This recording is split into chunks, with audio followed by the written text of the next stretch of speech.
તો કેમ છો મારા ખાખીના યોદ્ધાઓ? પેલા તો બધાને જય માતાજી, જય હિન્દ. તો તમને થંબનેલ જોતા ખબર પડી ગઈ છે કે આપણે કેની વાત કરી રહ્યા છીએ.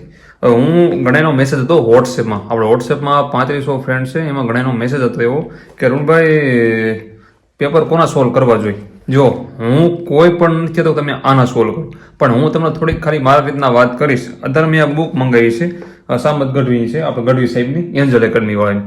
આમાં 10 પેપર સેટ છે અને કંઈક 320 રૂપિયાની પ્રાઇસ હતી. આ બુક મંગાવી છે એટલે હું તમને કહેતો તમે આ લ્યો. કોઈ બી તમે પેપર કોઈ બી ગમે એકના પેપર લેવા. હમણાં જીસીએ વાળા લોન્ચ કરવાના છે, કાંઈક વેબશંકુલ વાળાએ પણ કાંઈક લોન્ચ કર્યા છે, એવું કંઈક છે.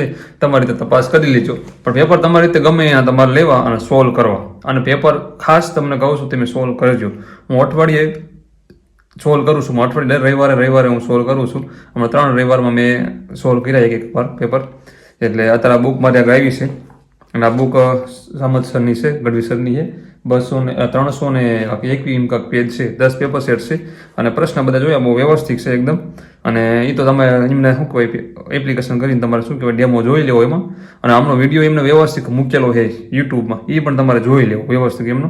આ બુક તમારે લઈ હોય તો પણ મારું એવું મત કહે છે તમારી રીતે ડેમો જોઈ લેવાના, પછી તમારે ગમે એના પેપર સેટ લેવાના. આ પેપર સેટ ખાસ સોલ્વ કરજો, કેમ કે મેં સોલ્વ કર્યા પછી મને ખુદ ખબર પડી એમ કે એક વર્ષથી મહેનત કરતા હતા, પણ થોડું ક્યારેક આવું સોલ્વ કરતા હોય તો સારું હોત. અને મેઇન વસ્તુ એ છે કે આમાં આપણે એ જોવાનું લેવલ નથી જોવાનું. મતલબ આપણે સમજી લો 200માંથી આપણે સમજી લો 100 માર્ક આવ્યા, મારા 80 આવ્યા, આપણે ડિમોટિવેટ નથી થવાનું. આને ખાલી આપણે પ્રેક્ટિસ કરવાની છે. 3 કલાકમાં આપણે કઈ રીતના આ પૂરું કરી શકીએ પેપર. 200 માર્કનું પેપર 3 કલાકમાં આપણે કોન્સ્ટેબલનું કઈ રીતના પૂરું કરી શકીએ એ આપણે જોવાનું છે, પ્રેક્ટિસ કરવાની છે, એવું બધું કરવાનું. ભાઈ ખોટું ડિમોટિવેટ નથી થવાનું ભાઈ મારા આટલા જ માર્ક આવ્યા એમ. તો મેં આઈસનું સોલ્વ કર્યું હતું આ 2 રવિવાર મોર આઈસનું પેપર મેં સોલ્વ કર્યું હતું. એમાં કેટલા માર્ક 99 આવ્યા હતા 2 પાર્ટના. એટલે 99 આવ્યા ટૂંકમાં 2 પાર્ટના થઈને. કારણ કે પાર્ટ 1માં 44 આવ્યા હતા ને ઓલા 55 આવ્યા હતા પાર્ટ બીમાં. લ્યો 99 આવ્યા હતા. બીજું એક સોલ્વ કર્યું તેમાં 112 આવ્યા હતા. એટલે આ રીતના એ અલગ અલગ એ નહીં જોવાનું, પણ આપણું આપણે વ્યવસ્થિત પ્રેક્ટિસ કરવાની છે. અને હસમુખ સરે આપણે એક વિડીયો મૂક્યો જ છે, એમને કીધું છે કે 15-20 પેપર તમારે કે સોલ્વ કરવા જોઈએ તમારી રીતના. એમ જીપીએસસી 30-25 પેપર કે યુપીએસસીમાં એમાં સોલ્વ કરતા હોય છે અગાઉ, તો આપણે પણ સોલ્વ કરવા જોઈએ. ના આપણે ટૂંકમાં શું કહેવાય ગમે એકનું તમે કરો ને. માની લો અત્યારે મેં 10 પેપર સેટ મંગાવ્યા, અત્યારે આપણે ગઢવી સરના સમજી લો આ 10 પેપર સેટ છે ને, આમાં એનો લોકોએ વ્યવસ્થિત પેપર એને બધા ક્વેશ્ચન નોટ શું કહેવાય ટૂંકમાં મૂક્યા હોય. માની લો કે આપણે બંધારણ છે, બંધારણનું એને પહેલાં ભાગ 1-2 ના એને પ્રશ્ન મૂક્યા, તો પછી ભાગ 3-4 બીજા પેપરમાં એ રીતના મૂકે. હવે અલગ અલગ સોલ્વ કરો ને સરખું રીતના આપણને શું રિવિઝન બરાબર નથી. આમાં એક જાતનું રિવિઝન સારું થઈ જાય, આખું કમ્પ્લીટ કવર થઈ જાય. સમજો કે 200 શું કહેવાય એક પેપર 200 MCQ આવે, એની પણ તમે વિચાર કરો 10 પેપર સેટ આવો ટૂંકમાં એટલે કહું છું. એટલે વ્યવસ્થિત આખું રિવિઝન થઈ જાય. ગમે એના સોલ્વ કરો, એમ કહેતો તમે આના જ કરો ગમે એના. આ ઘણા મને પ્રશ્ન કરતા એટલે મારે વિડીયો બનાવવો પડે. અને આમાં હું ઘણા ઊંધું સમજે છે આપણને.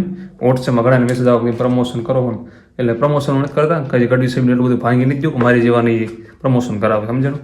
એટલે આ તો આપણે એક બુક આવી હતી ને. અને એક બીજી વાત જો એ વાત તો ભૂલાઈ જાય કે તમે જે બુક રહી ને એ તમારા મિત્ર સર્કલમાં આમ શું કહેવાય હપીને મંગાવાય બુક ટૂંકમાં. માની લો તમે એવો અત્યારે એક પણ માણા ન હોય, એવો એક પણ માણા ન હોય કે જે તૈયારી કરતો હોય એનો કોઈ દોસ્તાર ફ્રેન્ડ કોઈ તૈયારી ન કરતું હોય.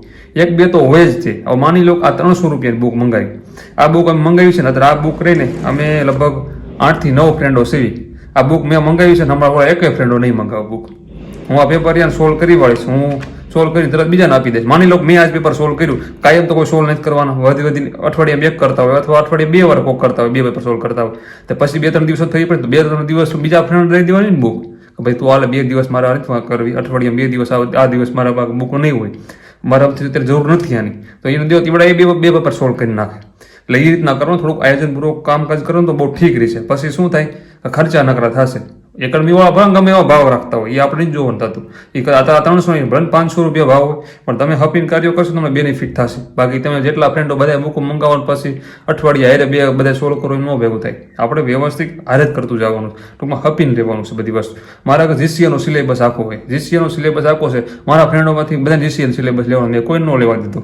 મારા બીએમ સર જોડે ભણે છે સારું, બને છે સારું, તો એ ન લેવા દીધું. સમજણ. મેં કીધું જેમ વસ્તુ આપણે જોઈને એમને બધી વસ્તુ લેવાની. મેં કીધું આપણે ડાયરેક્ટ બધું મંગાઈ નથી કરવાનું. જે કાંઈ વસ્તુ મંગાવી હપીને મંગાવવાની. અમે અત્યારે જો બધા અલગ અલગ, અત્યારે હું 2 પોઈન્ટ રિવિઝન કરું છું, 2 પોઈન્ટ જ્યારે જીસીએની રિવિઝન કરું. મારો એક બીજો ફ્રેન્ડ છે ઓલી સાયન્સ વાંચે છે, એક બીજો ફ્રેન્ડ છે એ બંધારણ વાંચે છે. આ રીતે ફરતા ફરતા બધા વાંચે છે. આપણે કાંઈ એકારે બધું જ વાંચવાનું નથી, એટલે આ વસ્તુ તમારે મગજમાં લેવી. એટલે ગમેના ગામડામાં ગમે ખાખીની તૈયારી તો ગમે કરતા જ હોય.